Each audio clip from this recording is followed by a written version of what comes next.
The notification buzzed at 11:47 p.m., pulling Marcus Chen away from the mountain of unpaid bills spread across his kitchen table. His daughter Emma had finally fallen asleep after another round of nightmares about her mother, and the house had settled into that particular silence that single parents know too well, the kind that feels less like peace and more like loneliness wrapped in responsibility. Marcus rubbed his tired eyes and reached for his phone, expecting another work email or perhaps a spam message. Instead, he saw a text from Sarah Mitchell, the neighbor from 2 doors down whom he'd only spoken to a handful of times in the 6 months since moving to the quiet suburban street. His heart jumped slightly as he opened the message, wondering why she'd be contacting him so late. The photo loaded slowly, and what Marcus saw made his breath catch, but not for any reason his racing mind had imagined. It was a picture of his living room window, taken from Sarah's house.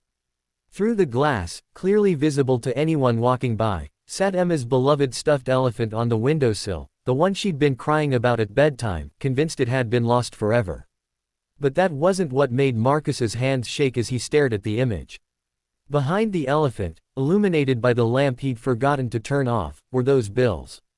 And printed in bold red letters across the top document, clearly readable even in the photo, were the words, "Final Notice," and "Eviction Warning." Marcus felt his stomach drop.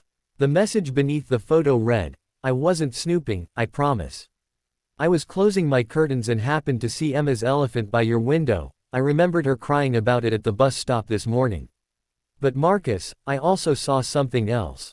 Can we talk? I'm still awake." Pride and panic warred in Marcus's chest. Since his wife Jennifer had died 18 months ago, he'd built walls around himself and Emma, determined to handle everything alone. He'd smiled through the school pickups, waved cheerfully to neighbors, maintained the lawn, and kept up appearances even as his savings dwindled and his late wife's medical bills continued to arrive like ghosts he couldn't escape. His fingers hovered over the keyboard. He could ignore this, pretend he'd fallen asleep, pack up everything tomorrow and disappear before the embarrassment set in. He'd done it before when things got hard, that's why they'd moved to this neighborhood in the first place. But something stopped him. Maybe it was exhaustion. Maybe it was the memory of Jennifer telling him, in those final lucid days, that asking for help wasn't weakness but wisdom. Maybe it was just that he was so utterly tired of carrying everything alone. "I'm awake too," he typed back, his thumb trembling slightly as he hit send. 3 minutes later, there was a soft knock at his door. Marcus opened it to find Sarah standing there in a worn college sweatshirt and jeans, holding a thermos and a folder. She was probably in her late 50s, with kind eyes that crinkled at the corners and gray-streaked hair pulled back in a practical ponytail. "I brought tea," she said simply. "And before you say anything, I need you to know something. My husband died 7 years ago. Heart attack, no warning, left me with 3 kids and a mortgage I couldn't afford. I know what that final notice letter looks like because I had a stack of them once too." Marcus felt something crack inside his chest, but he held it together, stepping aside to let her in. They sat at his kitchen table, and Sarah poured tea into 2 mugs with steady hands that reminded Marcus of his own mother's. "I'm not here to judge or pity you," Sarah continued, sliding the folder across the table. "I'm here because I remember what it felt like to drown in silence while everyone assumed I was fine. Inside this folder is information about 3 programs that helped me, a widow's support fund, a local charity that helps with rent assistance, and a community organization that provides free childcare for single parents. They saved my life, Marcus. They can help you too." Marcus opened the folder with shaking hands, scanning documents covered in highlighted sections and handwritten notes. Sarah had clearly spent time preparing this, researching, remembering her own journey through grief and financial devastation. "Why?" Marcus whispered, his voice breaking despite his best efforts. "You barely know me." Sarah reached across the table and squeezed his hand, her grip warm and strong. "Because somebody did this for me once. A neighbor I'd never really talked to saw me crying in my car one day and refused to look away. She helped me find these resources, sat with me while I made the phone calls I was too scared to make alone. She told me that we're not meant to carry the unbearable things by ourselves. That's not strength, that's just slow suffocation." Tears Marcus had been holding back for months finally spilled over.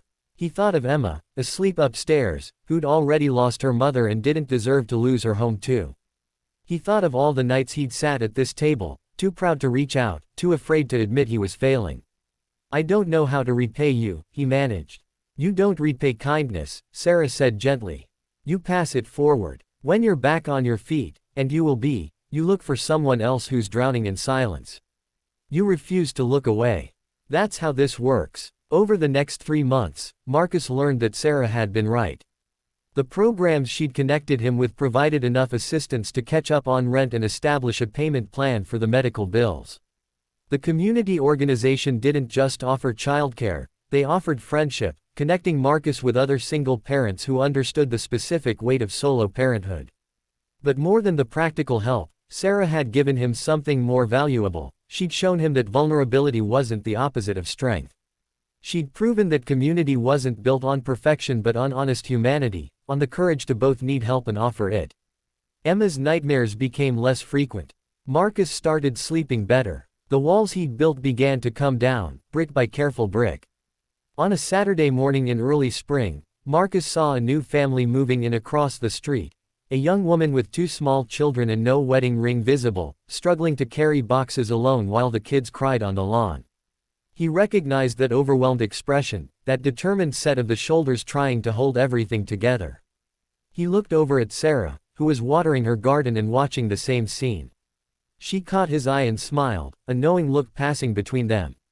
Marcus walked across the street, Emma's hand in his. "Hi," he said to the exhausted mother. "I'm Marcus, and this is Emma. We live just over there. Moving is brutal, can we help?" As the woman's eyes filled with grateful tears, Marcus understood what Sarah had meant.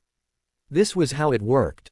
This was how people survived the unbearable things, not through isolation and pride, but through the radical act of showing up for each other, of refusing to look away from another person's struggle. That night, his phone buzzed with a text from Sarah, "Proud of you." Marcus smiled, looking around his living room, no longer haunted by final notices but filled instead with Emma's laughter as she played with that rescued elephant. He'd learned that sometimes the most courageous thing you could do was accept a hand extended in darkness. And sometimes, the most powerful thing you could do was extend your own.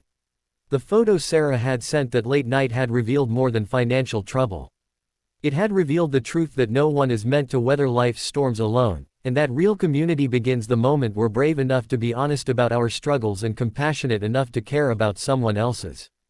In the end, what happened next changed everything, not through grand gestures or dramatic rescues, but through simple, stubborn human kindness, passed from one struggling soul to another, creating chains of compassion that could hold us all when we needed it most.